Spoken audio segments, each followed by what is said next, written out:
Okay, now we really are live. Good morning, good afternoon. Hi again. This feels like the Groundhog Day movie.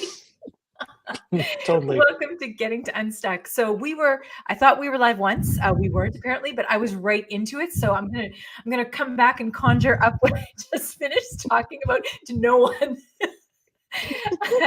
Welcome to episode 33 of Getting to Unstuck, where today is Thriving Thursday. So in just a couple minutes, we're going to be talking about how to cultivate more flow in your workday. So we're going to be looking at some practical tips for entrepreneurs, intrapreneurs, solopreneurs, bosses, people that are just, you have a project and you need to sit your butt in a chair and you need to get it done. We're going to help you understand how you can get that done with more flow and enjoy it. Before we get into that, I would like to just share a couple things that are coming up. One is next week we have another, which is becoming our monthly free workshop, where we invite people in to understanding how to use coaching conversations in leadership. And we give people a little taste of what it's like to get some coach training and practical ways that you can use it in your leadership. So if you're interested in taking that free workshop, it's very useful. We promise that you will leave with tools in hand to start to implement it right away. You can find out more over at wholehumancoaching.com, but that one is next. It's going to be on April 24th at 12 Pacific, 1 Mountain, 3 Eastern, 4 Atlantic. And if you're on the other side of the Atlantic Ocean, I'm not sure the conversions, but we hope you'll join us. And we also have some exciting training that's coming up. We have a new course coming up. It's called Reclaimed Leadership, and you're going to be hearing more about that and what's available for it. We work all the time with leaders in all kinds of situations, in all kinds of organizations and leadership positions around the world.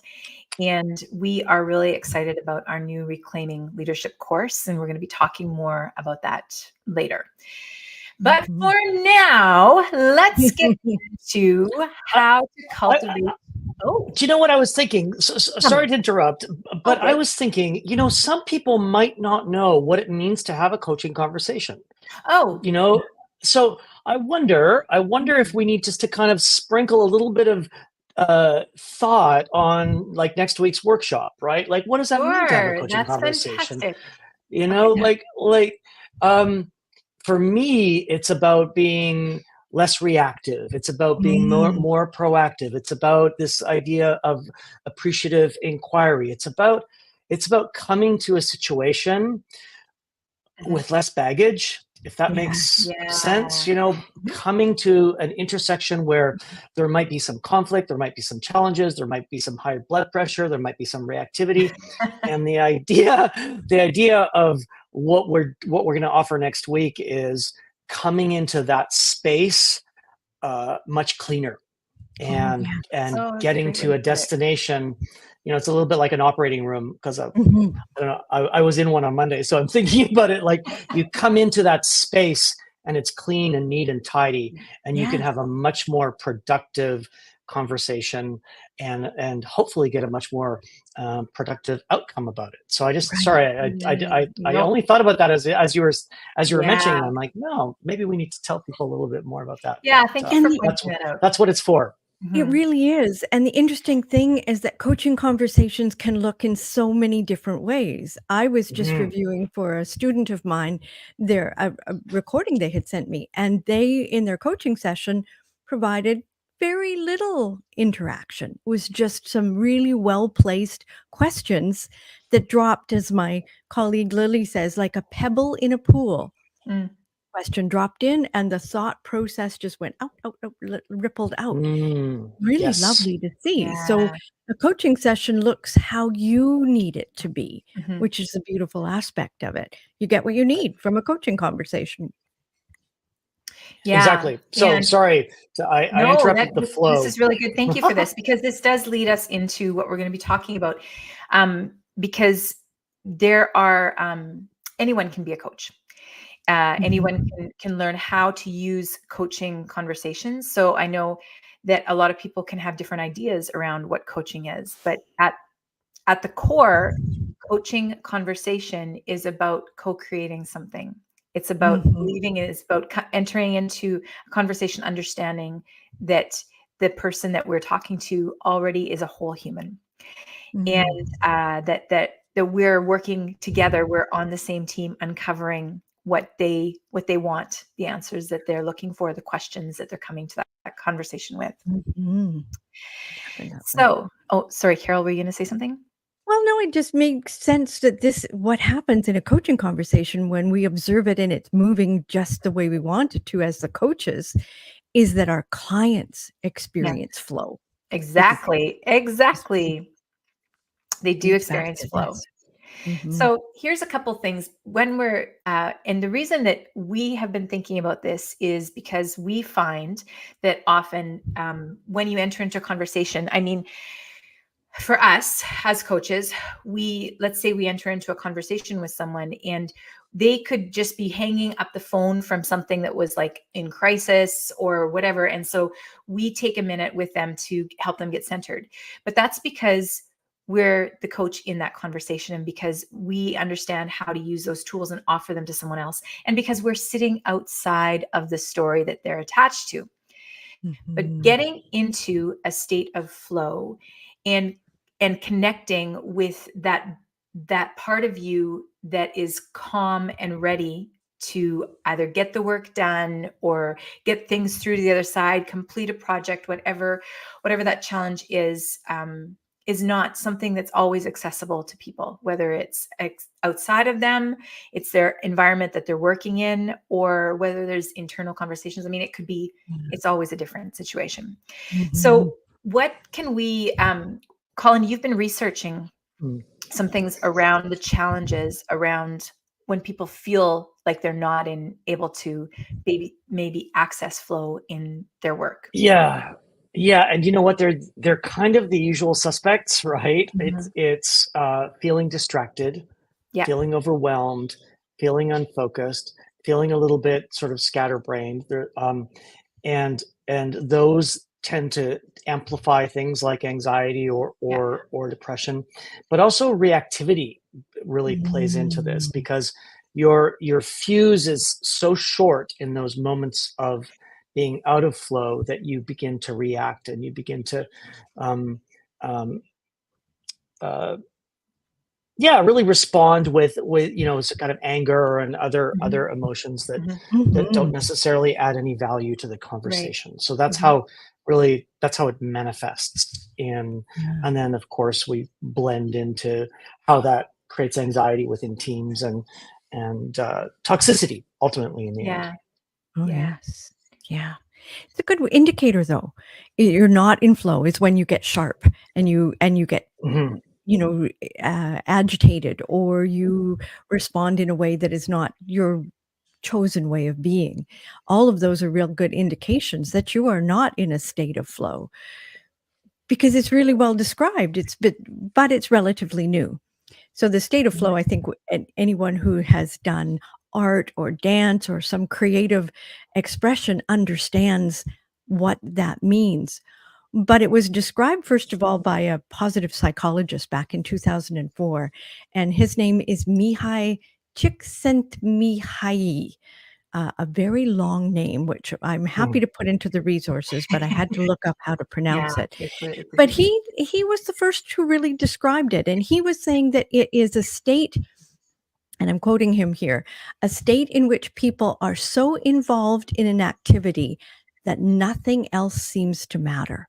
The experience is so enjoyable that people will continue to do it, even at great cost, just for the sheer sake of doing it.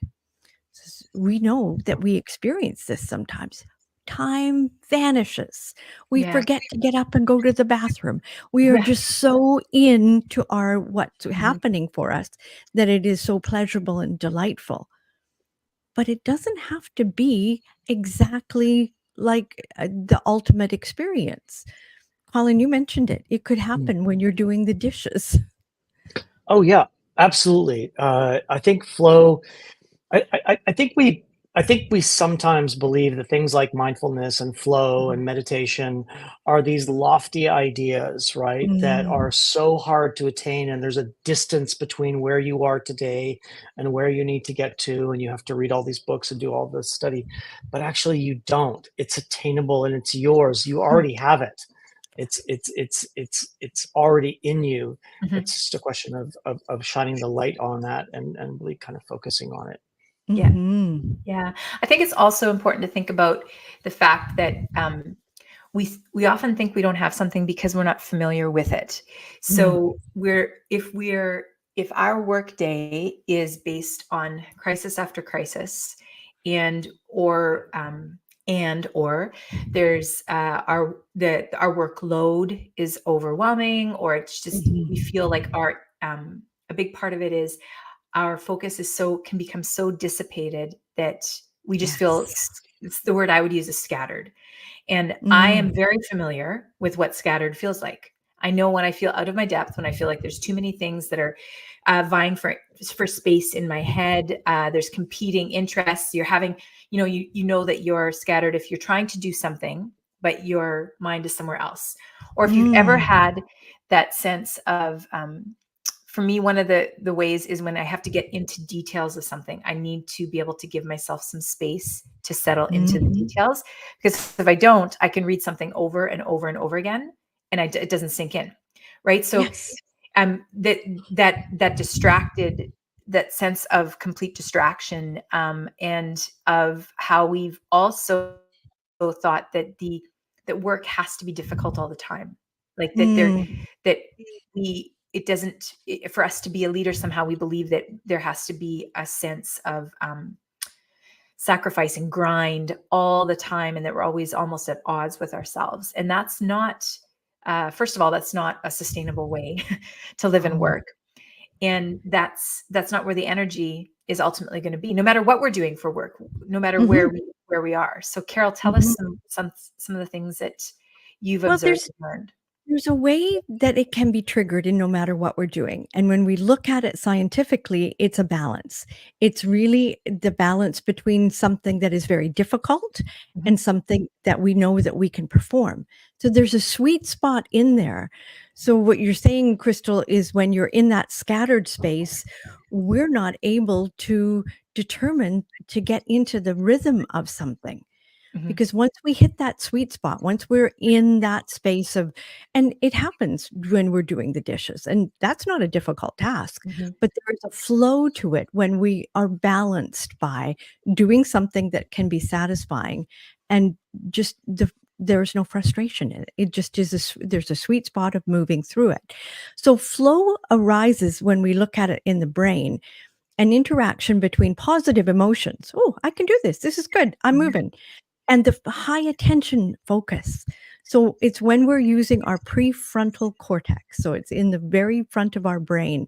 And that's the activated spot. That's what we can see when they have taken brain scans of Dominican monks mhm, and Himalayan climbers and people who are in a very concentrated space. We can see that these cognitive skills of attention and planning and goal maintenance and all of that it's in a reward place in our brain. These are all functions of our prefrontal mhm, cortex. So it's in finding that space, which is a task that you need to get done, and finding some ability with it. It's like, oh, I'm good at this. When mhm, I don't know, for me, it was like when I looked at spreadsheets, like, oh my God, I'll never learn Excel. But I found a place where I've actually got some ability mhm, now, and I can get into a space of being in flow with how it's moving and how I'm able to get it. There's those little moments of satisfaction. It's like, "Ooh, that formula worked. Yay." yeah. But and so these are small things that we do that we can pick up during the day in the midst of all the rest of the chaos that's going on. Mhm, mhm. Yeah. I think also that's even why people find people will often have brilliant insights in the shower, or Mm, I'm a runner, and um, I find I can find a state of flow sometimes when I'm running, and you just feel yourself I feel myself settle into it, and just it feels very like my brain can just kind of relax and just become very present to that, what the experience of being in my body, and all those things. What about the challenges of when someone is working in an office that is either an open concept, aka an invitation for endless interruptions all day long? They're Mhm. either they're in an office where there's an open concept, or there's just a lot of demands where it's not as easy. Maybe they don't have as much autonomy in their Mhm. schedule. What would we, how would we approach that? And what would be your thoughts there? I think it is a matter, and this sounds again a bit lofty, but I think it happens in small increments of self-discipline, Mhm, in finding resources that you can use in those circumstances, mhm, whether it's breathing exercise or whether it is can you use headphones in that kind of environment? What might you be listening to that would give you mhm, that pause, that brief moment? Can you stand up and go for a walk? What can you do to alter your body in that moment to take the breath? mhm, Because if you find yourself agitated or short or sharp, that short fuse, what helps to diffuse it? mhm, What what do you recommend, Colin? Well, what I often say to people that I'm working with is find some kind of reminder that you Mm, can put on your screen or put on in front of mhm, you that and it doesn't have to be anything. I mean, I have a little lighthouse in front of me right now, right? That is just a simple reminder to stop, rethink your goals, make sure your workspace is clean, make sure it's flow mhm, friendly, you know, have like you said, those kind of regularly scheduled breaks. Um, and yeah, that's really it. I think we all can get so caught up in the screen and in the emails and in the do this next that you would benefit yourself by having some kind of reminder around you to stop, take the break, get up, mhm, take 2 minutes, go and meditate, go and think.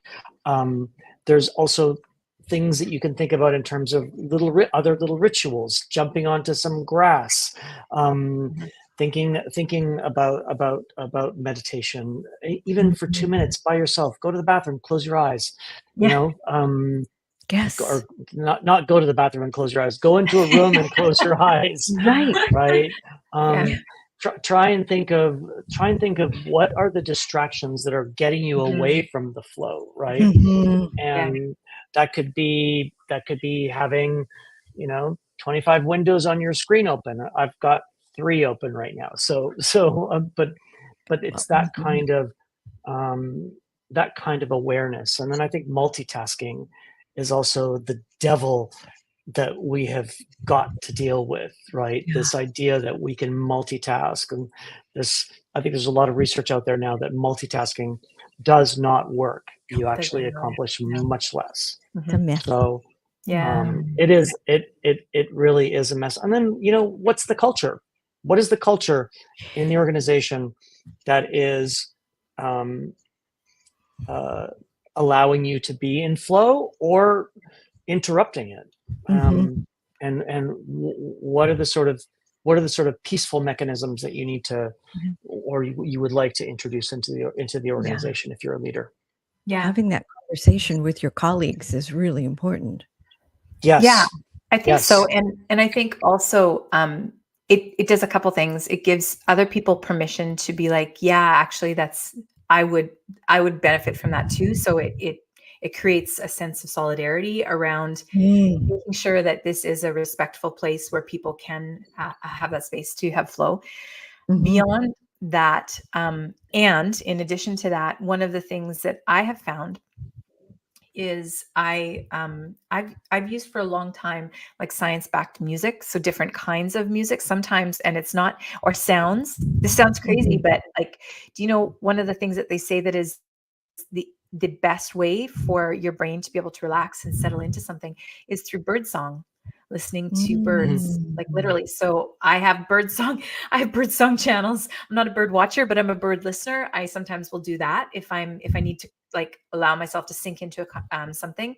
The other thing I use is something called 40 hertz, which you can find just by Googling it. But you do it with headphones, and it's kind of dissonant sounds, and it can feel weird for a second when you do it. But if you allow it to just for like those 30 seconds or 60 seconds, it allows your brain to just be like, oh, okay. It literally like closes off the distractions and helps you just, okay. So if I have a project that is time sensitive or just I want to get some work done, I set a timer, and sometimes I will just put on the 40 hertz and set a 25-minute timer and do that. Yeah. Yep. I do that a lot too. You also spoke of meditation, but one of the things that, you know, as we all have a reaction to that word, but is centering, just breathing and having a centering for yourself, a ritual, an exercise that you do is so really valuable. If we have time, do we have time that we could? We have time, yes. And my apologies, I forgot to tell anybody this at the top of. I meant to remind people, but yes, let's give our listeners a tool right now that they can use on themselves anytime they need to get themselves centered and go into some flow. Okay, so this is my invitation.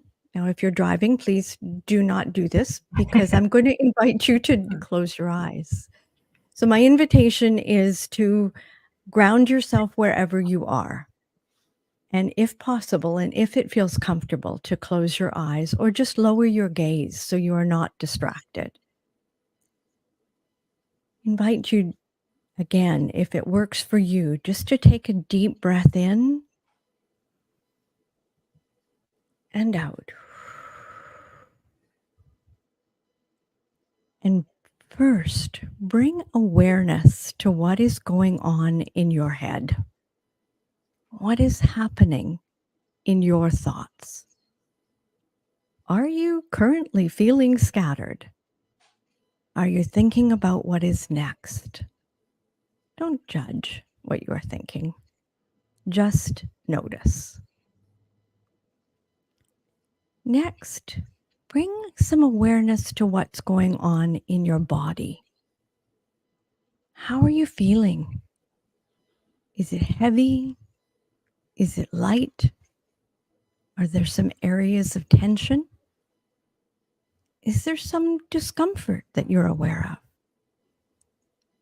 Again, no need to judge it or to fix it. Just for a breath or two, pay attention to your body. Finally, an invitation to bring awareness to what's going on in your emotions. How are you feeling? What emotions are surfacing? Is there stress? Is there some overwhelm? Are you excited? Just remember, no judgment. Pay attention to how you are feeling in this moment. Finally, let's take a few more deep breaths. Nice breath in and out. Another breath in and out, releasing even further. And a final breath in and out.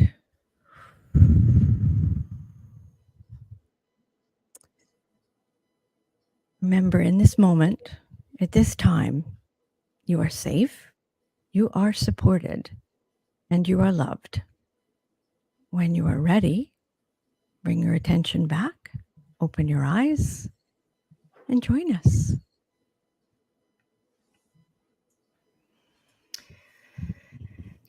Works every time. Thank you for that, Carol. You're welcome. So quick, we're not going to be able to hear from anybody. We have some comments. Sorry, in the from our listeners. Thank you, Peter. So let's hear. I would love to hear from you, Colin. What happens to you when you do that exercise? Before we go.